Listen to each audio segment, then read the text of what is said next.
I knew something inside my life had cracked the moment my phone rang at 3 in the morning.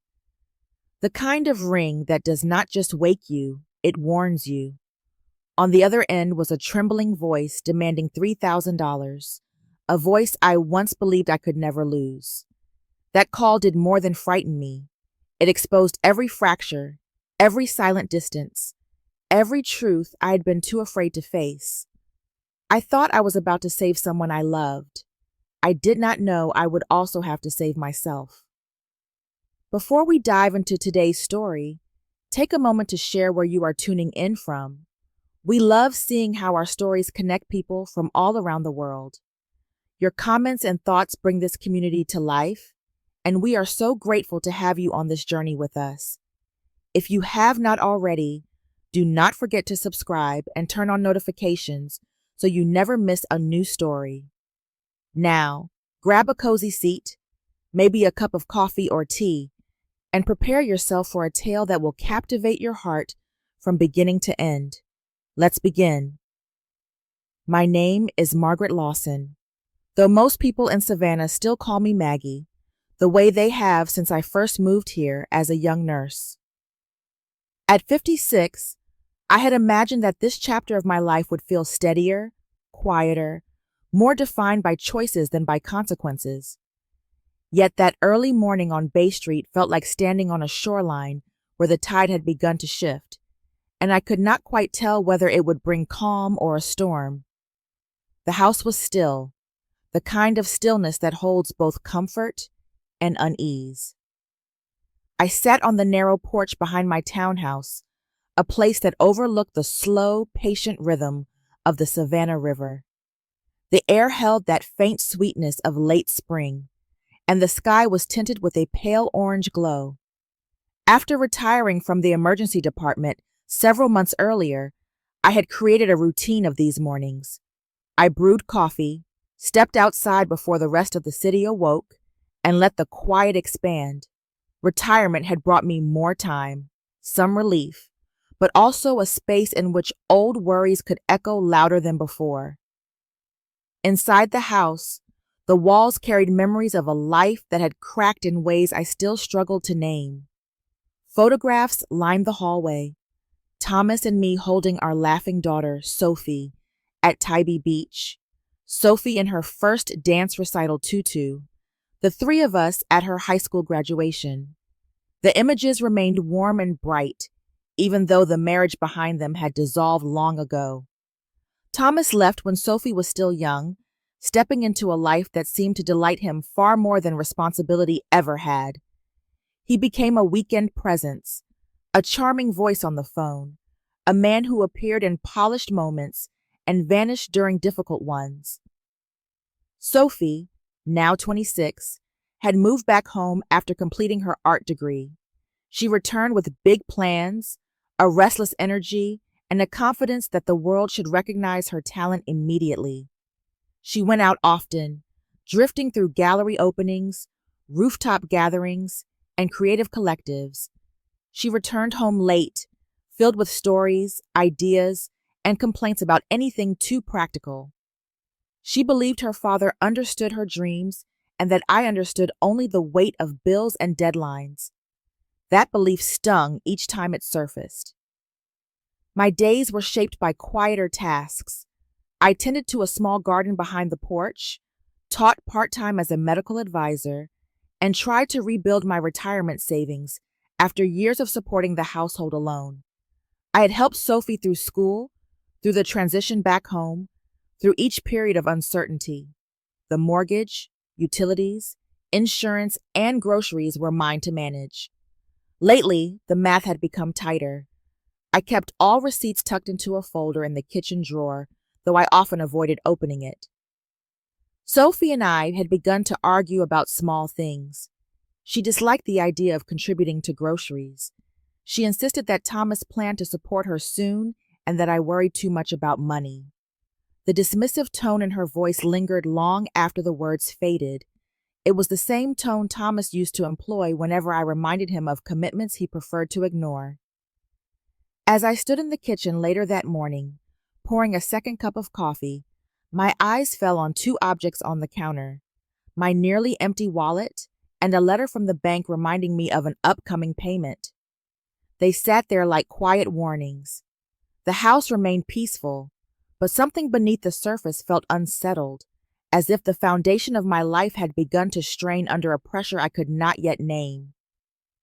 I did not know it then, but the stillness of that morning was the last moment of calm before everything shifted. If you're still watching and this turning point hit you as hard as it hit me, comment number 1 below so I know you're here with me. Now, let's move on to chapter 2. Things are about to shift in a way no one saw coming.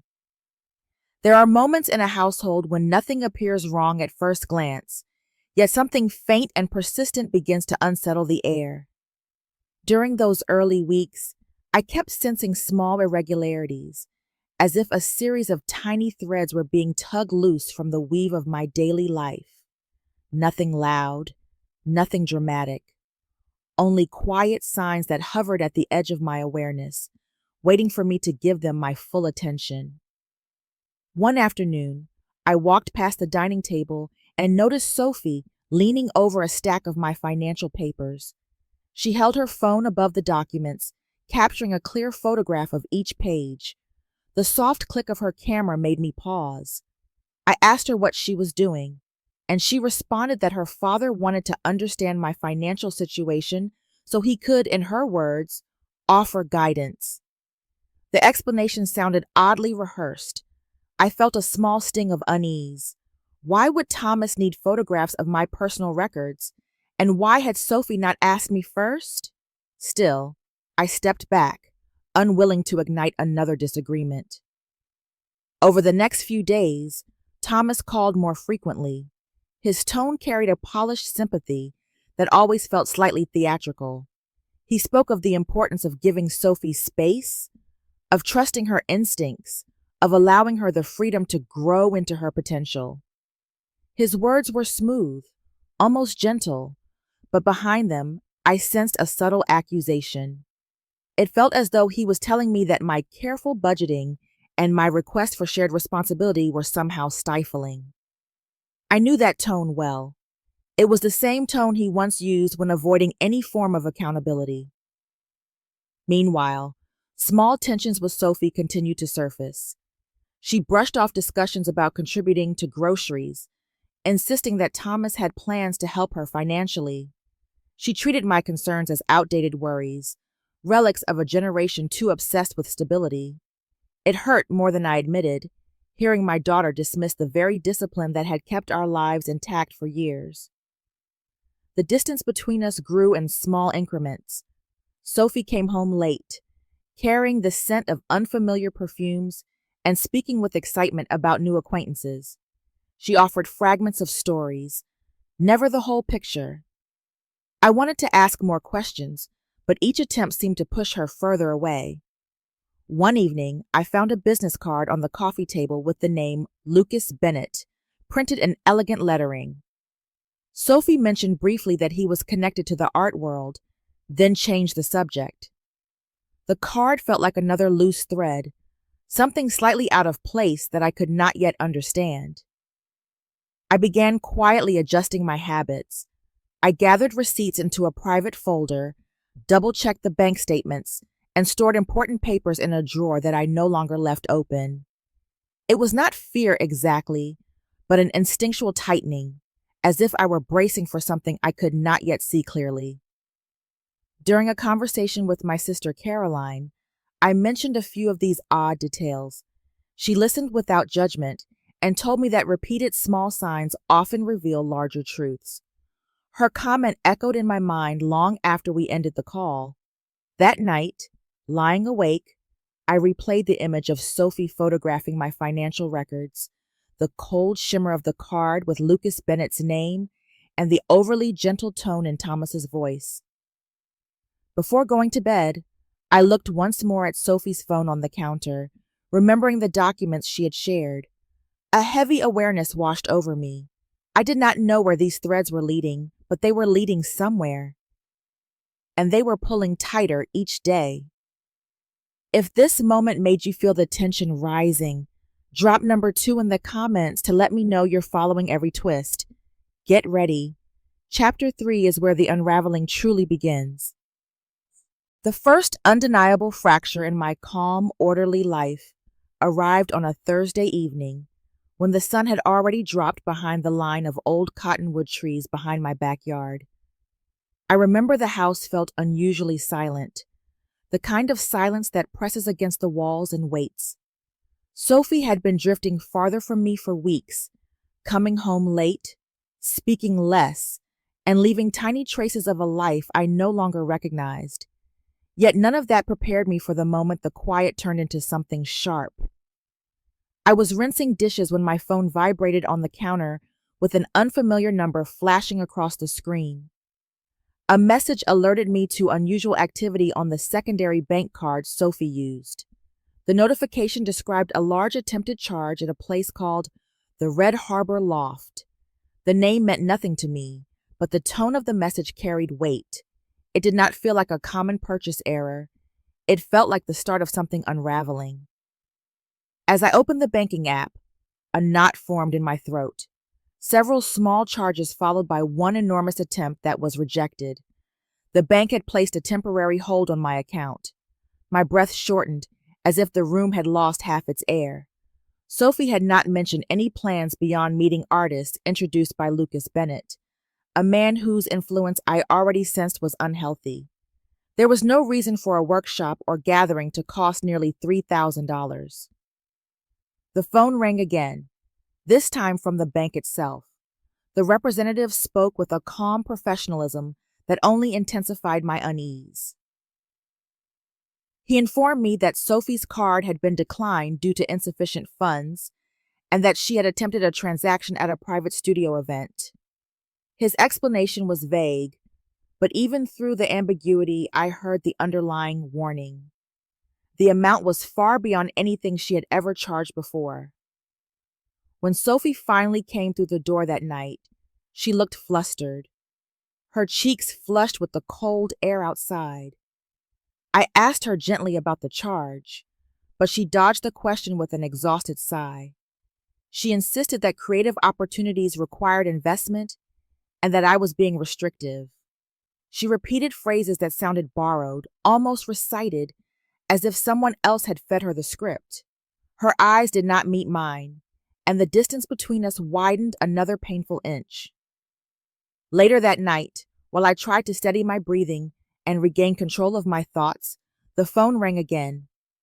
A man spoke with a rehearsed courtesy that hid something sharper beneath the surface. He introduced himself as part of the staff at the Red Harbor Loft and informed me that Sophie had committed to a high-level artistic workshop requiring immediate payment. His tone implied that she could not leave until the balance was settled. The words were quiet, yet their implications were unmistakable. I drove across town with my pulse pounding in my ears. The building sat near the waterfront, lit with crimson bulbs that made the shadows appear deeper. Inside, music throbbed in the walls.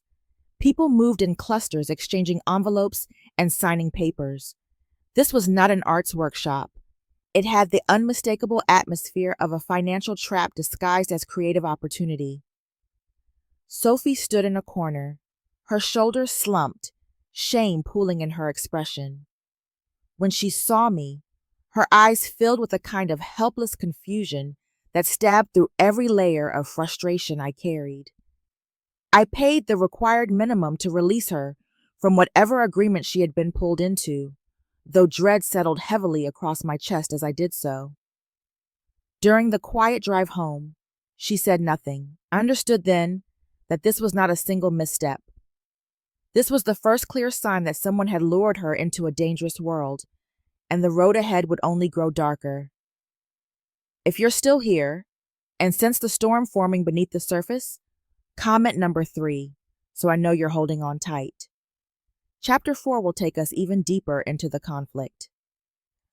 The morning after the incident at the Red Harbor Loft carried the heavy stillness of a house that had witnessed something it could not name. I had barely slept, and the sleepless hours left a ringing sensation inside my head, as if every unanswered question echoed against my skull. When Sophie finally came downstairs, her expression told me she wanted to pretend nothing had happened. She moved slowly, deliberately, avoiding my eyes while pouring herself coffee. The silence between us felt thick enough to touch. I attempted to ease into conversation, but my words pressed against the wall she had built around herself. I asked about the men at the loft, about the nature of the so-called workshop, and about her connection to Lucas Bennett. She stiffened immediately, her shoulders rising as though bracing for a blow. She accused me of mistrusting her, of undermining her independence, of refusing to support her pursuit of art. Her tone was sharper than usual, shaped by someone else's influence, and it left a sting I could not ignore. Later that morning, still shaken, I called the Red Harbor loft. The man who answered spoke with neatly polished indifference. He insisted that Sophie had agreed voluntarily to all fees and terms, and he hinted that any further inquiries could interfere with her creative development. His dismissive tone carried the implication that I was overreacting, a view that reminded me too much of Thomas's methods of invalidation. The conversation resolved nothing. It only deepened my suspicion that the loft was part of a larger, well-practiced system. Driven by a growing dread, I researched Lucas Bennett online. At first glance, his presence seemed almost non-existent. A few vague mentions on art blogs, scattered photos from events, but nothing substantial enough to confirm a legitimate career. What I did find, hidden in discussion forums, unsettled me. Several parents described encounters with the men who promised artistic mentorship only to lure their children into high-cost programs with no real value. The pattern was familiar: emotional flattery, rapid involvement, financial exploitation. Though the posts were anonymous, the tone matched the danger I sensed around Lucas. That evening, I sat down with Sophie, hoping a calm conversation might bridge the widening gap between us. I spoke gently about the importance of caution and the risk behind the appealing promises of strangers. For a moment, she softened, her eyes losing the defensive glaze. But the second I mentioned her father, she recoiled. She insisted that he believed in her vision and understood her more deeply than I ever had. Hearing her speak like that, as if Thomas were some guiding star instead of the man who had abandoned responsibility long ago, caused a deep ache in my chest. Our conversation crumbled quickly after that. Sophie announced that she needed space and left the house before I could respond. I listened to the front door close with a weight that sank straight into my bones. I knew then that my attempts to protect her were failing, slipping through my fingers faster than I could gather them. Later that night, while checking email, I found a new message stating Sophie had registered for another program linked to Lucas Bennett. This one included an automatic charge if not canceled within 48 hours. The amount was nearly identical to the fee demanded at the loft. My breath stalled. This was no coincidence. This was a pattern tightening around her. As I stared at the screen, a chill pressed against my skin. Every attempt I had made to intervene had fallen flat. Sophie was drifting deeper into a world designed to exploit her trust, and I realized with a sinking certainty that gentle conversations would no longer be enough. The true battle had only just begun. If this chapter left you questioning what comes next, comment number 4 below to stay with me. Chapter 5 is where everything explodes, and nothing will be the same after. The air in the house shifted in a way that felt almost physical, as if the walls themselves sensed the growing storm. I moved through the morning with a heaviness that clung to my shoulders. Every sound seemed sharper, every shadow longer. Sophie had not returned until nearly dawn, slipping inside with the quiet urgency of someone hoping not to be noticed. Her eyes were unfocused, her movements tense, and she vanished into her room without a word. I watched her go, feeling the widening gap between us like a fault line. Later that afternoon, As I tried to focus on paperwork for my job, my phone buzzed with a message from an unknown number. The words were brief but pointed, warning me not to interfere with Sophie's artistic development. Beneath the text was a photograph of her inside a studio I had never seen. The space looked industrial and dim, filled with strangers who appeared far older than the young creative Sophie always mentioned. The message made my skin crawl. Someone was not only watching her, someone was watching both of us. When Sophie finally emerged from her room, I confronted her about the image. She reacted with instant fury, insisting that I had violated her privacy. Her voice had a sharp, cold edge that did not belong to her. It belonged to someone who had been feeding her lines, word for word, until she believed them as her own. The ache that hit me then was deeper than anger. It was grief. Her anger pushed me out of her room, but as she stormed away, her bag fell from her shoulder. Papers scattered across the floor. I knelt to gather them, intending only to place them neatly back inside, until my eyes caught the heading printed across one sheet. It was a contract, thick with legal language and dense paragraphs. At first, I thought it belonged to some legitimate workshop. Then I read farther. The contract outlined financial obligations that reached into tens of thousands of dollars, binding Sophie to an artistic development trajectory that penalized her if she withdrew early. At the bottom, in stark black ink, was her signature. Beneath that, the signature of the witness, Lucas Bennett. In another section, my name appeared as the designated financial guarantor. I held the papers until my hands began to tremble. When I showed them to Sophie, her face paled with confusion and fear. She whispered that Lucas had told her it was only a temporary form, something similar to a guest pass. She had signed it without reading. Hearing her say that made my heart crack in a way I had never experienced. My daughter had been guided into a trap, and she had walked willingly because someone arranged the path to feel safe. Before I could gather my thoughts, my phone rang again. This time it was Thomas. His voice carried a tone of feigned concern, accusing me of creating instability in Sophie's life and suggesting that she should stay with him for a while. The timing of his call was too precise, as though he already knew everything that had happened inside our home. After the call, a chilling realization struck. I checked Sophie's phone and found an unfamiliar application, one Lucas had encouraged her to download. It had access to her location, messages, and files. She was not only being manipulated, she was being monitored. Sophie broke down, overwhelmed by the collision of truth and betrayal. My own voice rose, something I rarely allowed to happen, and the moment shattered both of us. She locked herself in her room, leaving me on the hallway floor, understanding with perfect clarity that we were now entangled in something far more dangerous than financial irresponsibility. The storm had broken open, and there was no turning back. The hallway outside Sophie's room felt colder than the rest of the house, as if the argument had drained the warmth from the walls. I sat there for a long time, listening to the shallow echo of my own breathing. Her door remained closed, a thin barrier with the weight of 1,000 unspoken fears behind it. I had always believed that love alone could keep my daughter safe, but in that moment I understood that love without action was nothing but hope waiting to collapse. When I finally rose from the floor, my legs trembled. I walked to the living room and gathered every document I had collected over the past few days: the predatory contract, the threatening message, the confirmation emails from the platform connected to Lucas Bennett.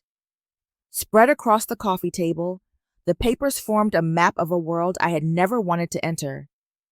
The more I looked, the clearer the truth became. This was not a misunderstanding and not a series of poor decisions. This was an organized effort to lure vulnerable young adults into financial dependency. The trap around Sophie was not forming. It already existed. I sank into the couch, weighed down by two impossible choices. I could pretend nothing was wrong, tread lightly around Sophie, and hope she would eventually see the danger for herself.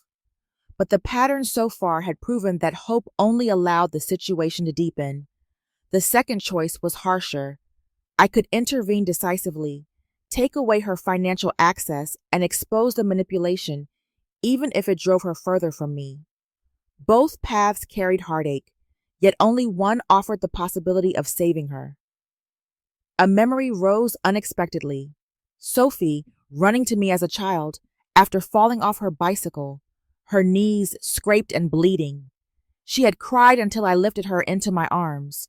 Even then, she trusted me to hold her through the pain. That memory made something inside me lock into place. Protecting her had never been about being liked. It had been about standing between her and whatever threatened her well-being. Nothing about that responsibility had changed. The sharp ping of a new email cut through the air. I opened it reluctantly. The message, sent from a mentor advisor address, announced that Sophie had been approved for a higher artistic tier. The phrase sounded harmless, but the attached invoice did not. Another large fee would be deducted within 24 hours. Once again, my name appeared as the financial guarantor. The implication was unmistakable. They were escalating. My pulse thudded in my ears. If I allowed one more charge, Sophie would be tied financially and psychologically to these people. My accounts would be dragged into their system, and neither of us would escape unscathed. The moment of choice had arrived, and hesitation was a luxury I could no longer afford. I opened my banking portal and canceled Sophie's secondary card. Then I changed every password, revoked every linked device, and disabled the unfamiliar application she had downloaded under Lucas' instruction. Each action felt like tearing a seam, painful but necessary. When the last safeguard was in place, I sat back and exhaled slowly. The house felt heavier, but my mind felt steadier. I knew that what came next would test both of us. I also knew that I had chosen the only path that might save her. A soft creak broke the silence. Sophie's door opened, and she stood at the end of the hallway, her eyes red and confused. "Mom, what did you do to my account?" The question hung in the air, trembling with accusation and fear. And I understood that the hardest part of the battle was only beginning. If you felt the weight of that turning point, comment number 6 to let me know you're still with me. Now, let's move into chapter 7, where the consequences finally come into focus. The moment Sophie asked what I had done to her account, the house seemed to shrink around us. She stood at the end of the hallway with her shoulders pulled tight, gripping her phone as though it were the last piece of solid ground beneath her. I opened my mouth to explain, but my voice struggled against the tension pressing between us. I told her that I had removed her financial access because she was being targeted, because people around her were manipulating and monitoring her. My words fell into the air like stones sinking into deep water. Her reaction came sharp and immediate. She accused me of destroying her opportunities, of sabotaging the only real chance she had to enter the world she believed she belonged in. She tried to log into her accounts again and again, each error message sharpening her anger. The desperation in her movements cut into me, but not as harshly as the conviction in her voice when she said Thomas would never have done this to her. Hearing his name spoken as if he were her only protector wounded me more deeply than I could admit aloud. When her frustration reached its peak, she dialed Thomas with trembling fingers. I remained still, listening despite myself as she explained the situation to him in choked fragments. His voice on the other end was calm and controlled, laced with the same condescension he had always used to undermine me. He told her to come to him immediately, assuring her that she was safe with him. His words wrapped around her like a net, pulling her farther from me with every syllable. Sophie rushed to her room and began stuffing her belongings into a bag. I stood in the doorway, unable to find words that would not push her further away. She avoided my eyes, her face set in a painful mixture of fear and betrayal.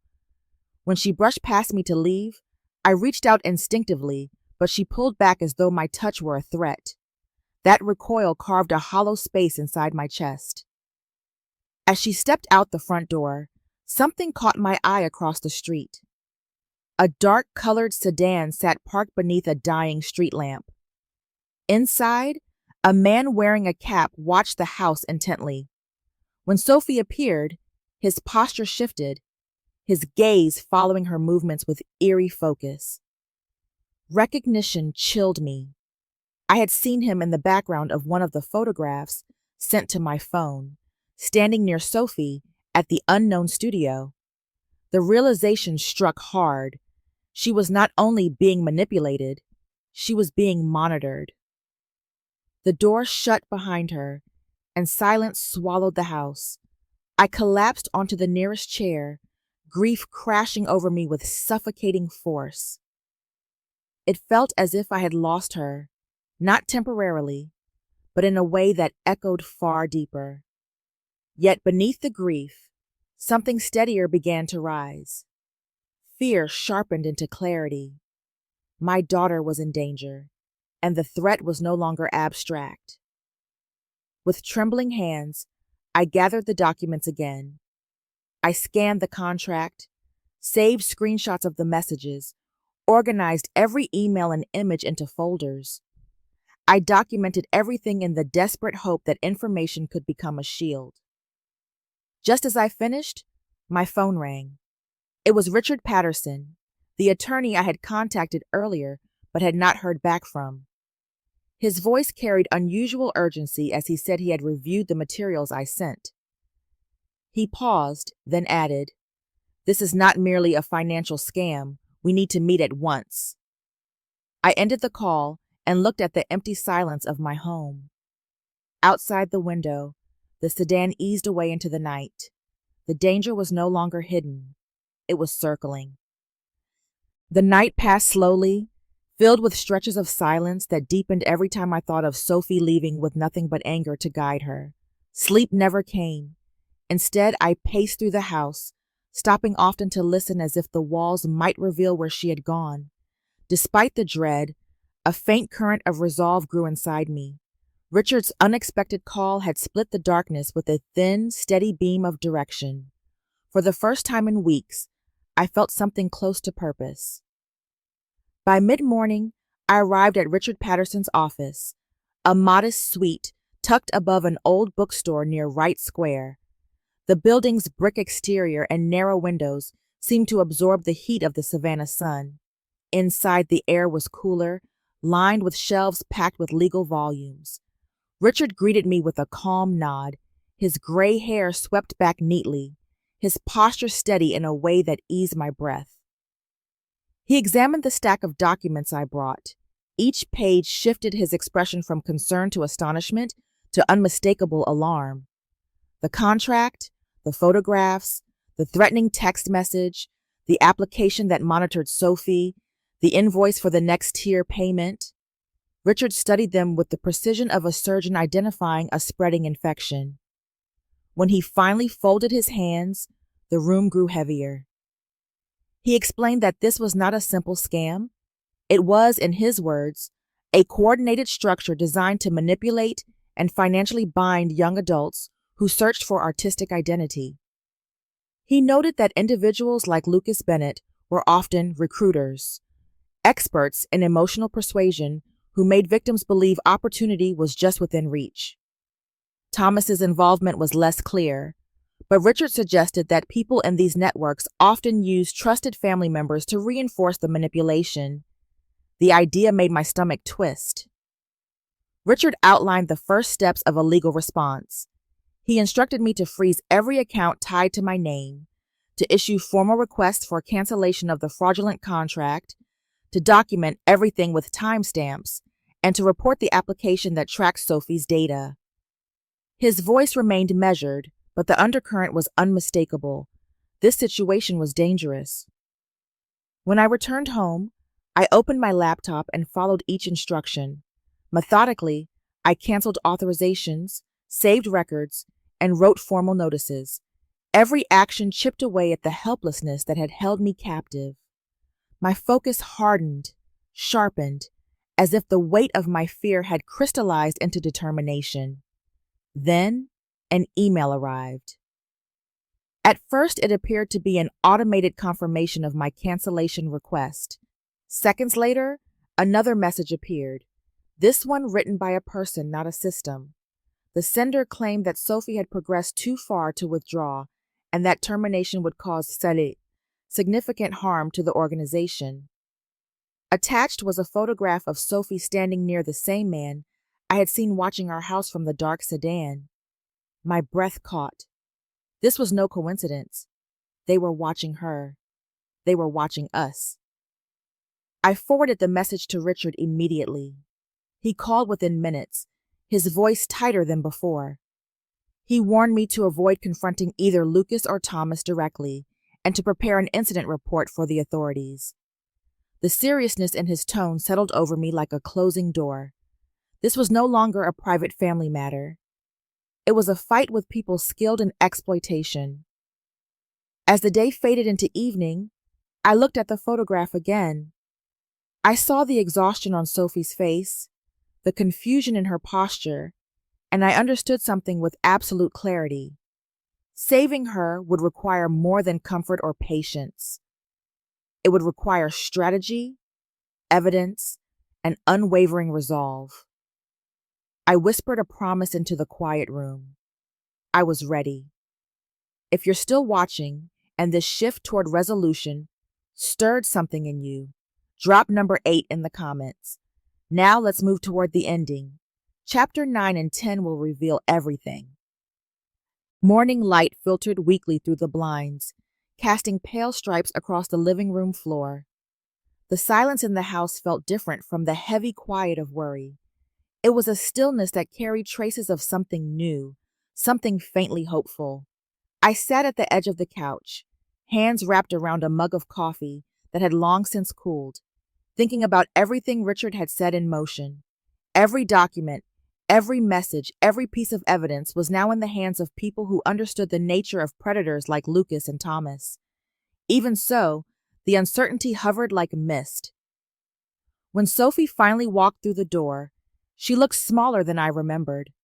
Her shoulders curved inward, her steps cautious, as if she feared the floor might collapse beneath her.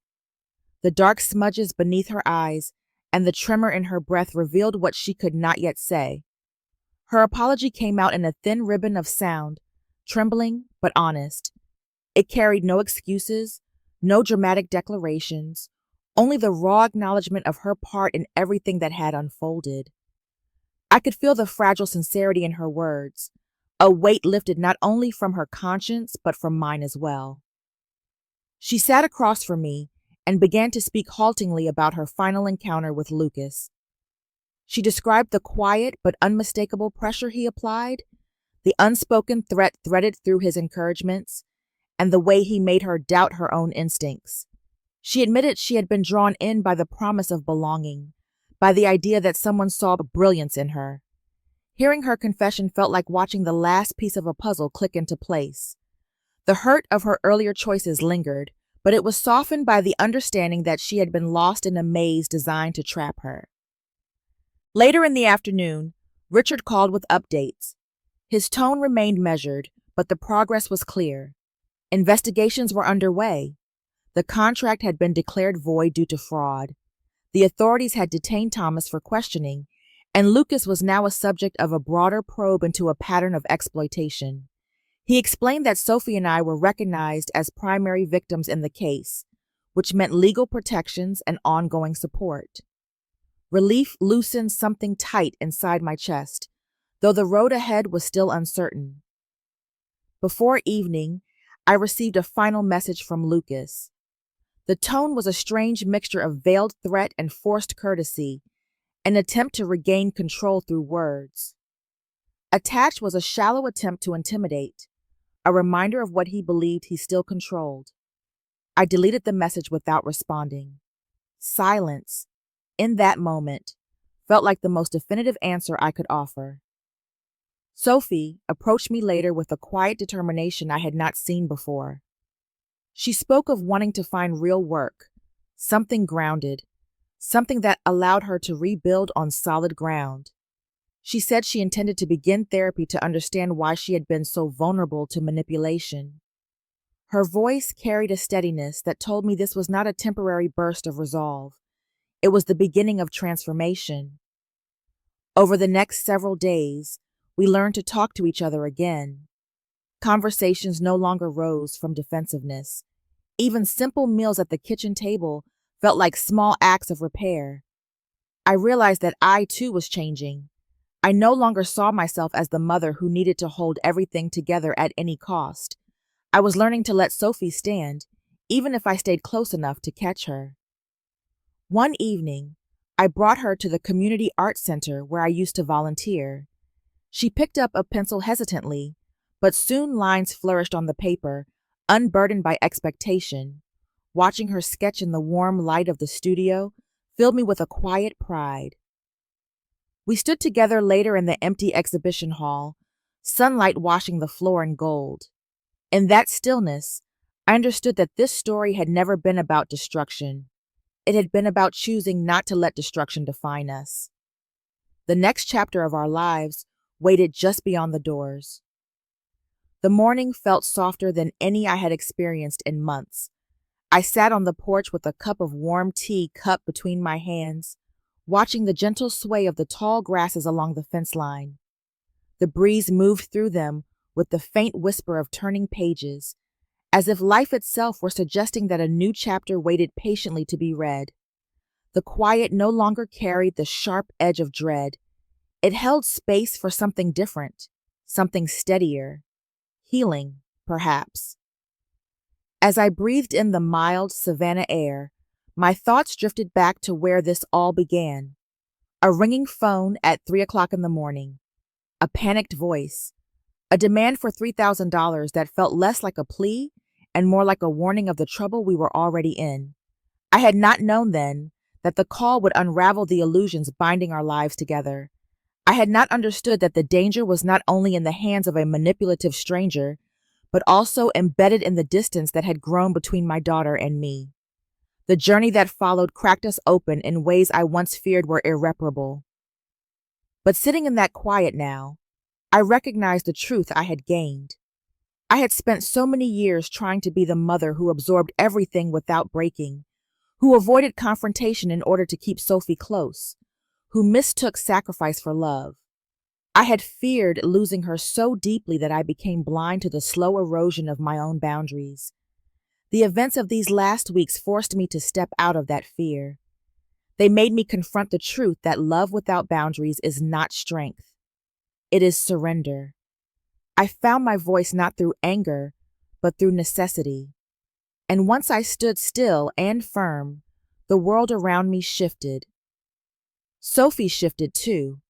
She no longer moved like someone chasing an illusion built by the promises of others.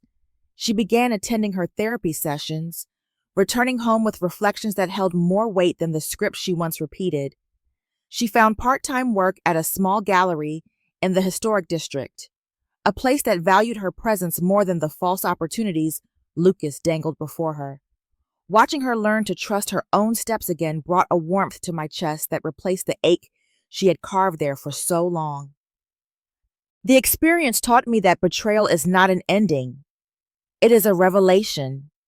It shows us where the fractures lie, where the truth has been ignored, and where healing must begin.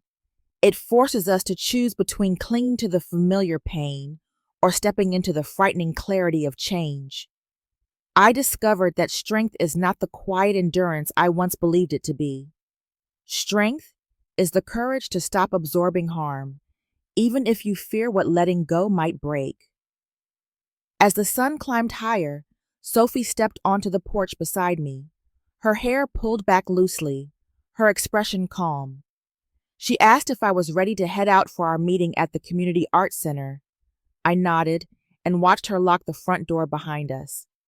There was no dramatic turn, no grand declaration, just two women, mother and daughter, stepping into the day with a steadiness neither of us possessed before. Walking toward the car, I understood something simple yet profound. The night she called me at 3 o'clock in the morning had not destroyed us. It had awakened us. It was the moment we stopped drifting apart and began finding our way back, not to who we were, but to who we needed to become. Sometimes, in the darkest hour, we discover the path that finally leads us home. In the quiet, after the storm, life often reveals what chaos once concealed. Pain has a way of stripping away illusions, leaving only the truths we were afraid to face. Yet within those truths lies the beginning of renewal.